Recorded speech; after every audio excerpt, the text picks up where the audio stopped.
আসসালামু আলাইকুম ওয়া রাহমাতুল্লাহি ওয়া বারাকাতুহু। ইদানিং দেখা যাচ্ছে মিডিয়ায় কত ফালতু বাউল শিল্পী যারা আমার আল্লাহর শানে বেয়াদবি করে, যারা আমার রাসূলের শানে বেয়াদবি করে, তারা শুধু কি তাই না, বরং তারা কোরআনকে বিকৃত করে। আরে নাচতে কইছে এই জন্যই তো এত নাচ। উলা উজুবিরা বিন নাচ, মালিক হিনুন নাচ, ইলা হিনুন নাচ। হ্যাঁ, মিন শারিল ওয়াসওয়াসিল খান্নাস, আল্লাযী সুফি সুদুরিন নাস, মিনাল জিন্নাতি ওয়ান নাস, ফি সুদুরিনও নাচ কইছে। এবং তাদেরকে যদি জিজ্ঞেস করা হয় যে তারা কি মুসলমান, তারা বলে হ্যাঁ আমরা মুসলমান।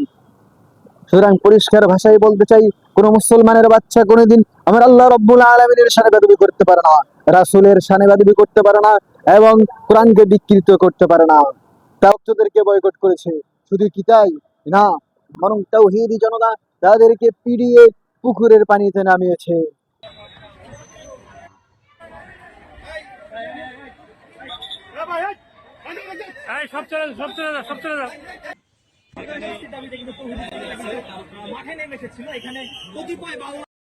এটাই তাদের জন্য যথেষ্ট নয়, কারণ সারা বিশ্বের প্রতিপালন কর্তা তারা আল্লাহ রাব্বুল আলামিনের শানে বেয়াদবি করেছে।